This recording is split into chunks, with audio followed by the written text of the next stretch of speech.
સુરતમાં ખાદ્યતેલના વધતા ભાવ વચ્ચે તેલની ચોરી સામે આવી। રાંદેલમાં ચાલુ ટેમ્પામાંથી ખાદ્યતેલના બોક્સની ચોરી કરવામાં આવી। તેલની ચોરી કરતા અજાણ્યા શખ્સો સીસીટીવીમાં કેદ થયા છે। કપાસિયા તેલના 2 બોક્સની ચોરી કરીને ચોરો પલાયન થયા। સમગ્ર મામલે હવે પોલીસે વધુ તપાસ હાથ ધરી છે।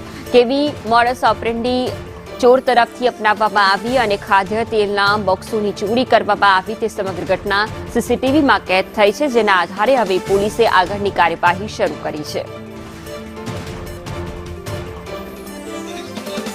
સંવાદદાતા મનીષ પાસેથી વિગતો લઈશું। મનીષ, ખાદ્ય તેલની ચોરી ચાલુ ટેમ્પામાંથી કરવામાં આવી છે, શું માહિતી મળી છે?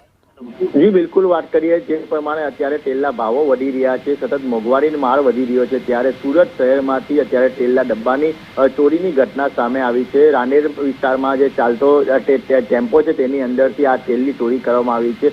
ડિલિવરી કરવા જ્યારે ટેમ્પો આવ્યો હતો તે દરમિયાન અજાણ્યા ઇસમો દ્વારા આ તેલની ચોરી કરવામાં આવી છે। સમગ્ર ઘટના છે તે સીસીટીવીમાં કેદ થઈ જવા પામી છે અને સીસીટીવીના આધારે રાંદેર પોલીસે આ ચોર ઇસમોને શોધવાના પ્રયાસો કર્યો છે। 3 જેટલા ઇસમો છે તે આ તેલના ડબ્બાની ચોરી કરતા નજરે ચડી રહ્યા છે અને નજરે આવી રહ્યા છે, ત્યારે હવે રાંદેર પોલીસે આ આરોપીને પકડવાની તજવીજ હાથ ધરી છે। મહત્વની વાત એ છે જે પ્રમાણે અત્યારે મોંઘવારી વધી રહી છે અને ખાસ કરીને વાત છે તે તેલના ડબ્બાનો ભાવ છે તે આસમાને ચડી રહ્યો છે, ત્યારે મોંઘવારી છે તે હવે ચોરોને પણ નડી રહી છે અને ચોર છે તે હવે રૂપિયા અને સોના ચાંદીની જગ્યા પર અત્યારે તેલના ડબ્બાની ચોરી કરી રહ્યા છે।